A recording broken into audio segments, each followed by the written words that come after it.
Hello everyone, कैसे हो आप सब। आप सभी का बहुत बहुत स्वागत है मेरे day 11 sorted not stressed series में। तो अभी तक जो भी हम बात कर रहे थे, हम बात कर रहे थे स्किल्स के बारे में, प्रोफाइल बिल्डिंग के बारे में, ठीक है। और हमने कुछ स्टडी टेक्निक्स के बारे में भी बात की, राइट। कुछ सवाल जो है स्टूडेंट्स से पूछे थे जिनका उन्होंने जवाब भी दिया, राइट। अब आज जो हम बात करने वाले हैं, आज हम बात करने वाले हैं कॉन्फिडेंस बिल्डिंग की, कि कॉन्फिडेंस बिल्डिंग जो है वो क्यों जरूरी है स्टूडेंट्स में, राइट। हाय, मेरा नाम है शालिनी सूरी और मैं हूं सर्टिफाइड करियर प्लानर और स्टूडेंट एम्पावरमेंट कोच।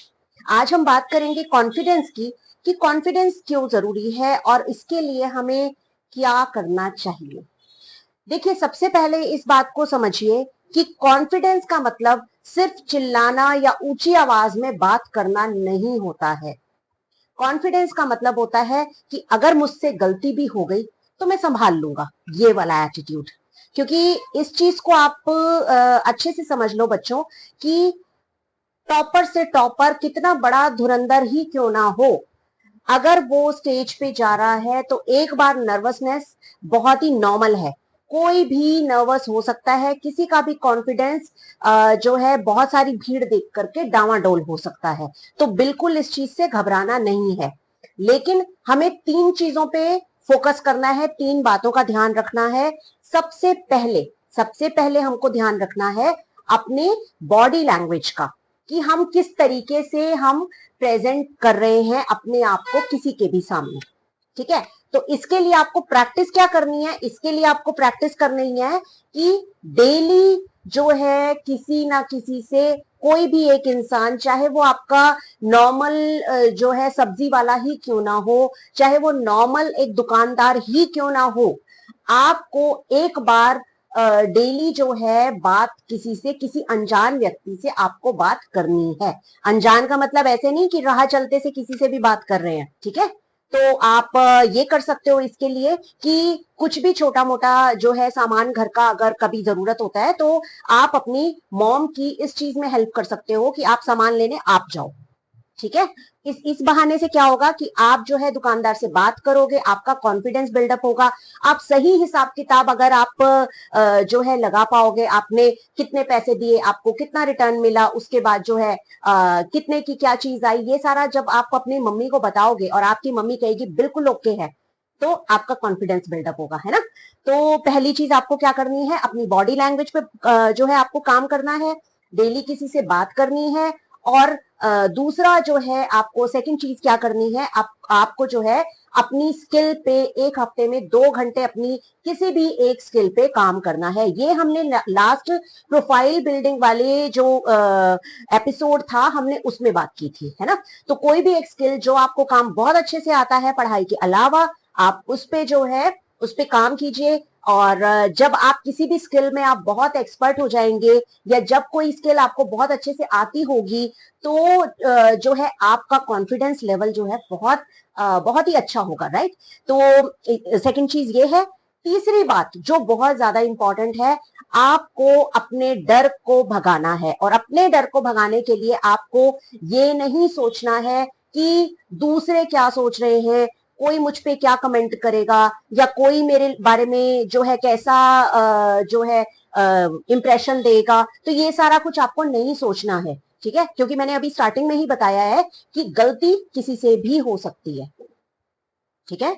और अपने फियर को कम करने के लिए आप डेली एक बार मिरर में अपने आप को देख के ये प्रैक्टिस जरूर करेंगे कि आई एम कॉन्फिडेंट इनफ, और अपना जो है इंट्रोडक्शन आप मिरर में देख के खुद को ही देंगे। इससे क्या होगा, इससे आपका फियर धीरे धीरे कम होना शुरू हो जाएगा, राइट। अब बात करते हैं कि हमें क्या चीजें जो है हमें नहीं करनी है, ठीक है। तो कॉन्फिडेंस का मतलब होता है कि हाँ, मैं ये कर सकता हूं, हाँ मुझे ये काम आता है, ठीक है, आई कैन डू इट। लेकिन कॉन्फिडेंस का मतलब ये कभी भी नहीं होता है कि सिर्फ मैं ही कर सकता हूं, क्योंकि आपके अलावा भी बहुत सारे धुरंधर होंगे, ठीक है। तो अपने आप को ओवर कॉन्फिडेंस से बचाना है, तेज चिल्लाने से बचाना है, अपनी आवाज जरूर बुलंद रखनी है, अपनी आवाज जरूर अपने मजबूती से सामने आप जो है आपने बोलना है, लेकिन कभी भी आपने चिल्लाना नहीं है, सॉफ्टली बात कीजिए, ठीक है।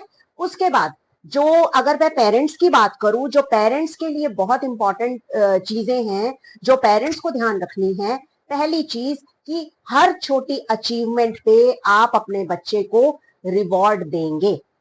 आपको ये करना बहुत जरूरी है। रिवॉर्ड का मतलब ये नहीं है कि आप उनको कोई महंगे तोहफे या कोई गिफ्ट्स ऐसे आप ला करके दें, क्योंकि वो इतना ज्यादा एक्सपेक्ट नहीं करते, वो सिर्फ आपकी शाबाशी ही एक्सपेक्ट करते हैं, राइट। दूसरी चीज जो है, किसी के भी सामने कभी भी अपने बच्चे को आपने जो है डांटना नहीं है, अपने बच्चे को आपने नीचा दिखाने की कोशिश नहीं करनी है, राइट।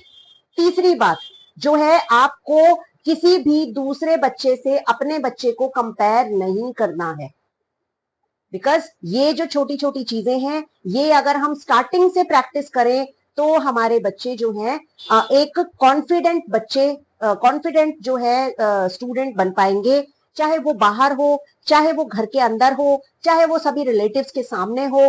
क्या होता था पहले, कि पहले क्या, आज भी बहुत सारी जगहों पे बहुत सारे पेरेंट्स क्या करते हैं कि जब कभी कोई रिलेटिव घर पे आता है तो उन्हीं के सामने जो है अपने बच्चे को बुलाते हैं, हाँ बेटा एबीसीडी सुनाओ, बेटे ये पोएम सुनाओ, बेटा ये सुनाओ, स्टोरी सुनाओ। तो ये इस टाइप की चीजें जो है आपको करने की कोई जरूरत नहीं है। आपके बच्चे का टैलेंट, आपके बच्चे का जो कैपेबिलिटी है, वो अपने आप उभर कर सामने आएगी जब वो कॉन्फिडेंट हो जाएगा। आपको बार बार हर जगह दिखाने की जरूरत नहीं है, राइट। तो आई होप आप सभी जो है इन चीजों का ध्यान रखेंगे। और भी डिटेल्ड अगर आप सेशन लेना चाहते हैं तो आप मुझे 1-to-1 कनेक्ट कर सकते हैं, आप मुझे मेल कर सकते हैं। और जो है I have different different sessions like 40 minutes और 30 मिनट्स, इस तरीके के छोटे छोटे सेशंस हैं जो आपकी डेली बेसिस पे आपको मदद करेंगे कि किस तरीके से जो है हम अपने अंदर अपनी जो है क्वालिटीज को हम एनहांस कर सकते हैं, किस तरीके से हम अपने आप को और ज्यादा जो है इंप्रूव कर सकते हैं। तो ये बात थी कॉन्फिडेंस की, राइट। अब जो है हम नेक्स्ट हम बात करेंगे हम जो है करियर की, ठीक। क्योंकि 9th और 10th का जो टाइम होता है, ये टाइम जो है करियर के बारे में सोचना सभी लोग शुरू कर देते हैं। और इस टाइम पे जो है अगर आपको सही गाइडेंस मिले तो आप एक अपने इंटरेस्ट के हिसाब से आपको कैसे स्ट्रीम चॉइस करनी है, ये सारी चीजें जो हैं बहुत इंपॉर्टेंट होती हैं इस वक्त। और 11th और 12th की अगर हम बात करें तो उस वक्त इंपॉर्टेंट होता है कि अब आगे कौन कौन से एंट्रेंस एग्जाम्स जो है आपके इंटरेस्ट के हिसाब से आपको देने चाहिए, कौन सी फील्ड में आपको जाना है, और आप क्या बन सकते हैं या आप क्या बनना चाहते हैं। ये सारी चीजें जो हैं 11th और 12th में डिस्कस होती हैं, ठीक है। तो अभी जो है कल हम बात करेंगे 10th वाले वो स्टूडेंट्स जो अब आगे जिन्होंने अपनी एक स्ट्रीम चूज करनी है, वो स्ट्रीम चॉइस करने से पहले क्या क्या सोचने की, क्या क्या चीजें ध्यान रखने की जरूरत है, इस बारे में हम अपने कल के सेशन यानी डे 12 में बात करेंगे, ठीक है। तो तब तक के लिए बने रहिए मेरे साथ, कीप फॉलोइंग मी, और खुश रहिए। फिर मिलती हूं कल डे 12 में। Till then bye.